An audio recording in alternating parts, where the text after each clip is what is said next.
السلام علیکم ورحمۃ اللہ وبرکاتہ نحمده ونصلي على رسوله الكريم اما بعد قال الله تعالى في القرآن المجيد اعوذ بالله من الشيطان الرجيم بسم الله الرحمن الرحيم لقد كان لكم في رسول الله أسوة حسنة صدق الله العظيم اللهم صل على محمد وعلى آل محمد كما صليت على إبراهيم وعلى آل إبراهيم إنك حميد مجيد اللهم بارك على محمد وعلى آل محمد كما باركت على إبراهيم وعلى آل إبراهيم إنك حميد مجيد۔ امید کرتا ہوں کہ آپ تمام ساتھی خیر و عافیت سے ہوں گے۔ اللہ تبارک و تعالیٰ سب کو اپنے حفظ و امان میں رکھے۔ گزشتہ نشست میں بات یہاں تک پہنچی تھی کہ مدینہ منورہ کے اندر اسلام پھیلنے لگا، اسلام کی دعوت جانے لگی۔ جو مینا کے اندر سب سے پہلی بیعت ہوئی ہے مسلمانوں اور نبی کریم صلی اللہ علیہ وسلم کے ساتھ، اس کا تذکرہ میں نے کیا تھا۔ 12 کے قریب جو ہے آدمی آئے تھے۔ سب سے پہلے 11 نبوی میں تو 6 آدمی آئے، پھر 12 نبوی میں 12 آدمی آئے، اور ان 12 آدمیوں کے ساتھ نبی کریم صلی اللہ علیہ وسلم نے اپنے 2 بندے حضرت مصعب ابن عمیر کو بھیجا اور ایک ساتھی اور تھے، ان کو بھیجا۔ یہ لوگ مدینہ کے اندر اسعد ابن زرارہ ان کے جا کر کے رک گئے۔ اسعد ابن زرارہ یہ حضرت سعد کے جو ہیں خالہ زاد بھائی ہیں، حضرت سعد رضی اللہ تعالیٰ عنہ، اور یہ اوس کے قبیلے کے جو ہیں وہ سردار ہیں حضرت سعد۔ آج کی نشست میں ان کا تھوڑا سا تذکرہ آئے گا، اسعد کا اور سعد کا، اور مصعب بن عمیر کی دعوت کا، اور ایک شخص اور ہے اسید بن حضیر۔ ان 3-4 لوگوں کا تذکرہ آئے گا۔ جب نبی کریم صلی اللہ علیہ وسلم نے ان 10-12 آدمیوں کو کلمہ پڑھا کر کے دین میں داخل کر لیا اور حضرت مصعب بن عمیر کو اسعد بن زرارہ کے گھر بھیج دیا، تو قیام تو ان کا اسعد بن زرارہ کے گھر پر ہی تھا، لیکن دن جب ہوتا تھا تو یہ مدینہ کی گلیوں میں نکلتے تھے، اسعد بن زرارہ اور مصعب بن عمیر، اور لوگوں کو انفرادی طور پر دعوت دیتے تھے۔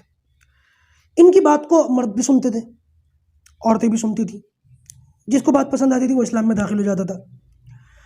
اور مدینہ کے اندر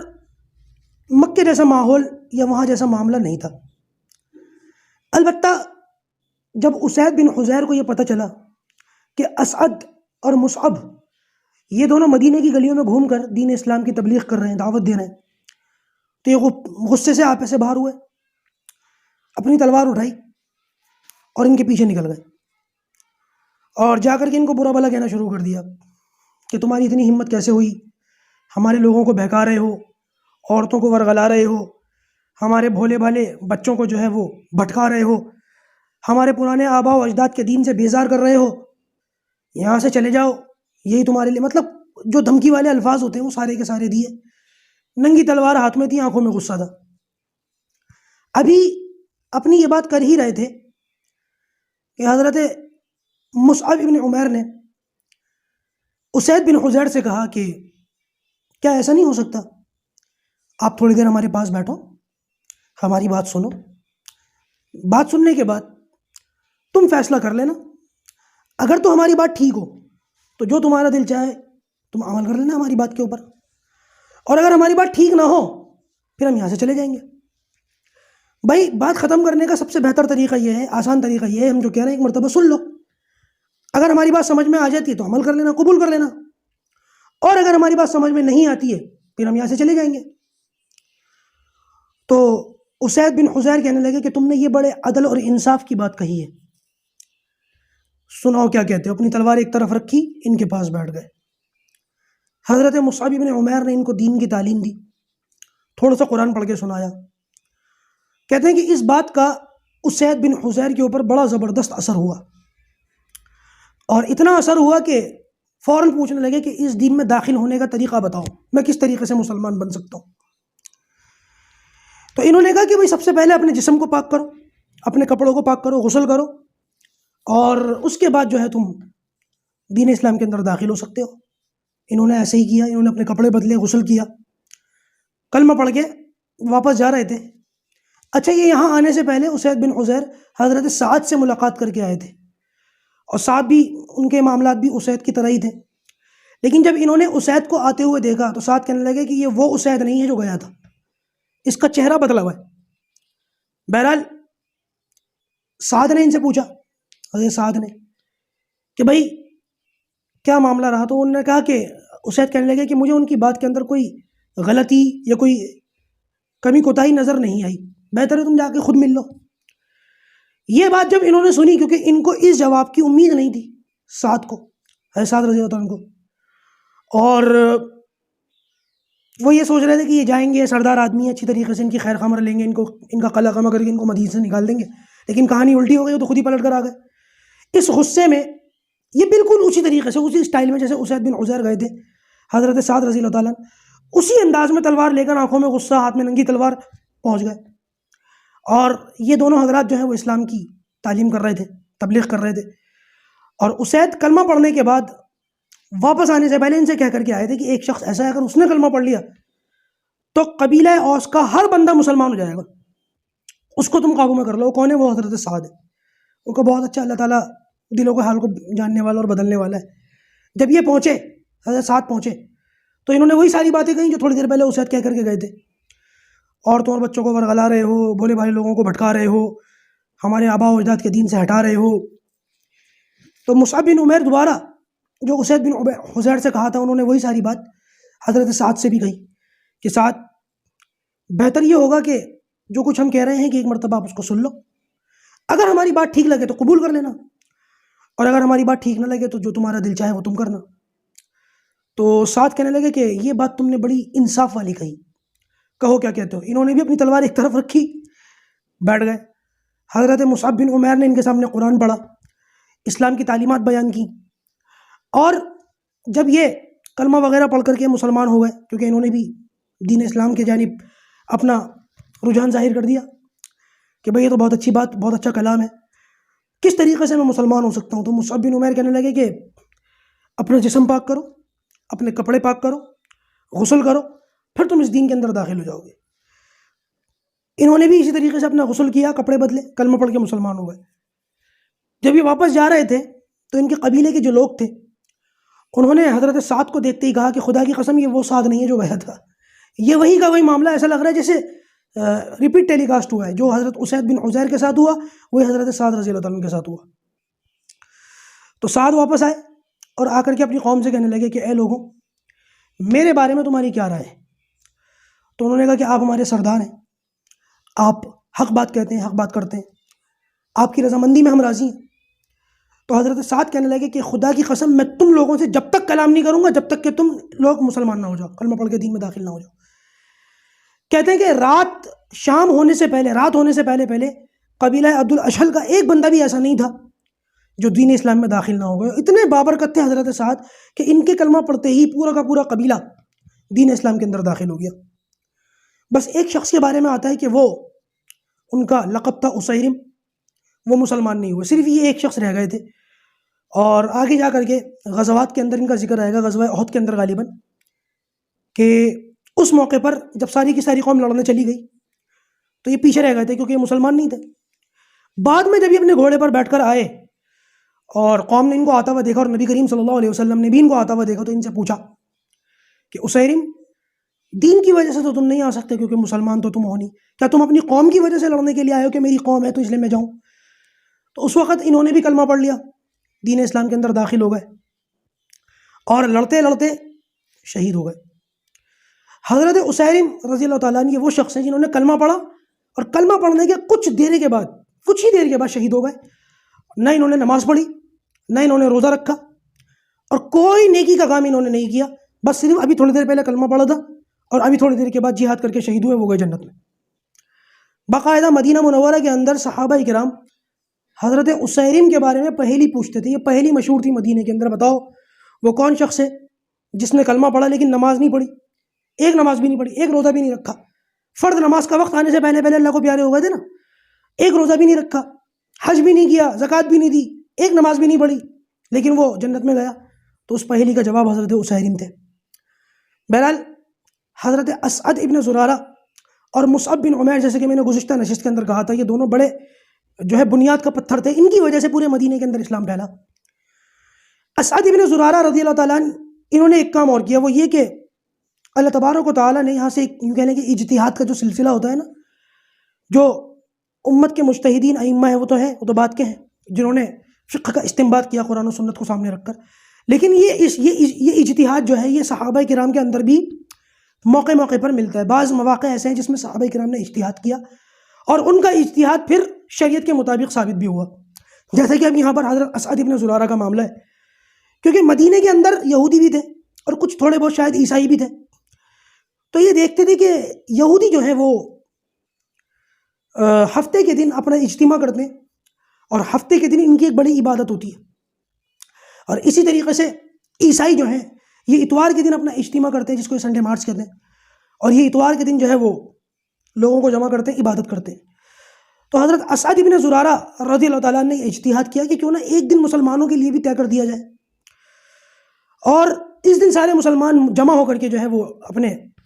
ایک مقام پر کھڑے ہو کر کے نماز پڑھیں، اللہ تعالیٰ کی عبادت کریں، تو اس سے مسلمانوں کی اجتماعیت، ان کا رعب اور دبدبہ یہ بھی لوگوں کے سامنے آئے گا۔ یہ چیز انہوں نے شروع کی اور اپنے اجتہاد سے انہوں نے جمعے کا دن جو ہے وہ منتخب کیا۔ جمعے کو مدینے کے اندر پہلے یوم عروبہ کہا جاتا تھا، جیسے مدینے کا پہلا نام یثرب تھا ویسے جمعے کا پہلا نام عروبہ تھا۔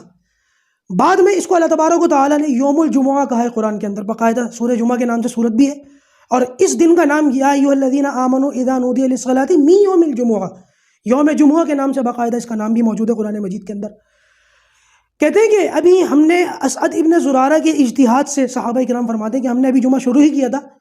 کہ کچھ دنوں کے بعد نبی کریم صلی اللہ علیہ وسلم کا پیغام ہمیں پہنچا، اور اللہ کے رسول صلی اللہ علیہ وسلم نے اس میں حکم دیا تھا کہ جمعے کے دن مسلمانوں کو جمع کرو، یہ کام ہم پہلے ہی کر چکے تھے۔ تو یہ ایک طریقے سے حضرت اسعد ابن زرارہ کا اجتہاد تھا، اور مسلمانوں کے حق میں جو ہے یہ قبول بھی ہوا اللہ تبارک و تعالیٰ کی طرف سے۔ البتہ آج اس میں ہماری جانب سے دو کوتاہیاں ہیں جو میری سمجھ میں آتی ہیں، ان دونوں باتوں کا میں ذکر کروں۔ سب سے پہلے تو یہ کوتاہی جمعے کے معاملے میں یہ ہے کہ جمعہ جو ہے وہ اجتماع کا دن تھا، ہمیں جمع ہونا چاہیے تھا ایک جگہ، اور مسلمانوں کو ایک عظیم الشان جو ہے وہ مجمع نظر آتا، پبلک نظر آتی۔ اس کے برخلاف ہوا یہ کہ لوگوں نے، اللہ حفاظت فرمائے، اللہ حفاظت فرمائے، اپنی اپنی سہولت کے مطابق اپنی چھوٹی چھوٹی مسجدوں میں بھی جمعہ قائم کرنا شروع کر دیا، جو ایک بڑی عیدگاہ یا ایک بڑی جامع مسجد ہونی چاہیے تھی اس کام کے لیے، ہوا یہ کہ جہاں پر بھی 30-40 گز کی بھی کوئی مسجد بنی وہاں پر بھی جمعہ شروع کر دیا۔ اور سب سے زیادہ معاملات خراب ہوئے لاک ڈاؤن کے بعد، لاک ڈاؤن کو ہوئے 2 سال ہو گئے، لیکن اتنی عادت لوگوں کی خراب ہوئی ہے کہ اب وہ لوگ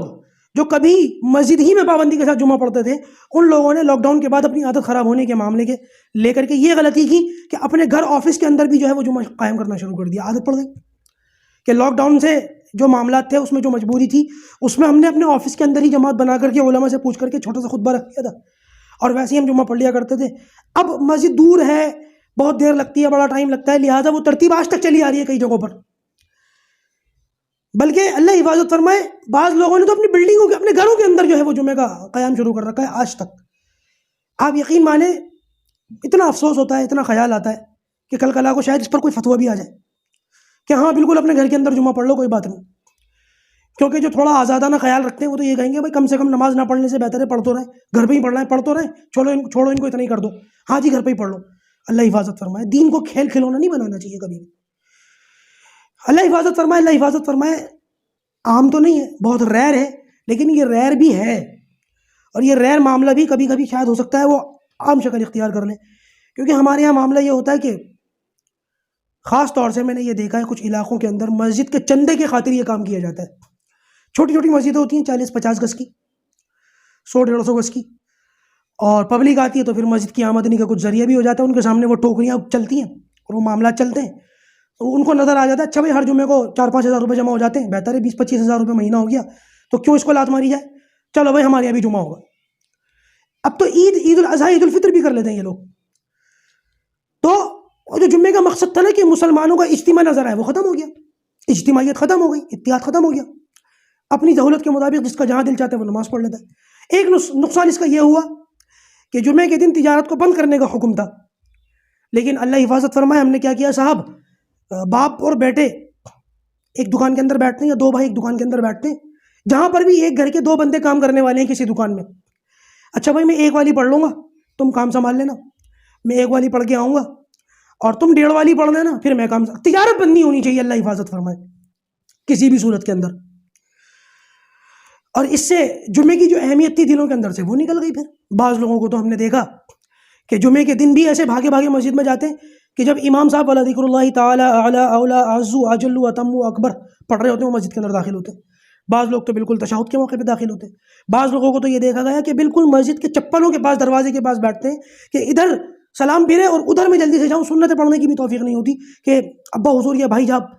صاحب جو ہے وہ نماز پڑھ لیں گے دوسری جگہ, میں اپنی سنتیں چھوڑوں, میں دکان سنبھالوں. جمعے کی اہمیت بھی ختم, اجتماعیت بھی ختم. یہ دو خرابیاں ہمارے معمولات کی وجہ سے آئی ہیں. وہ معمولات جو ہم نے چھوٹی چھوٹی مسجدوں کے اندر اپنی سہولت کو سامنے رکھ کر کے شروع کر دی. یہ جمعے کا مقصد نہیں تھا. چاہے تو کسی عالم کو میری یہ بات دکھا کر کے پوچھ لیجیے. یہ بہت بڑی غلطی ہے, بڑی کوتاہی ہے ہمارے اندر, اس کو ختم کرنے کی ضرورت ہے. ایک واقعہ مجھے یاد آیا کہ ایک ٹیکسی ڈرائیور تھا مسلمان, اس کے پاس ایک یہودی آیا اور اس یہودی نے اس مسلمان سے کہا کہ بھائی تم مجھ سے اتنے اتنے پیسے لے لو, جمعے کا دن تھا, تم مجھ سے اتنے اتنے پیسے لے لو اور کئی 100 کلومیٹر دور, 200-400 کلومیٹر دور, یا اللہ جانے اس سے بھی زیادہ 700-800 کلومیٹر دور ایک عیسائی کا عبادت خانہ تھا جہاں پر اس کو ہفتے کے دن کی عبادت کرنی تھی. اور یہ مسلمان یہ جمعے کی نماز پڑھتا ہے, یہ ٹیکسی ڈرائیور ہے. تو اس یہودی بوڑھے نے اس مسلمان ٹیکسی ڈرائیور سے کہا تم جتنے پیسے کہو گے 2 گنا 3 گنا 4 گنا میں تمہیں دوں گا, تم مجھے میری منزل پر چھوڑ دو, مجھے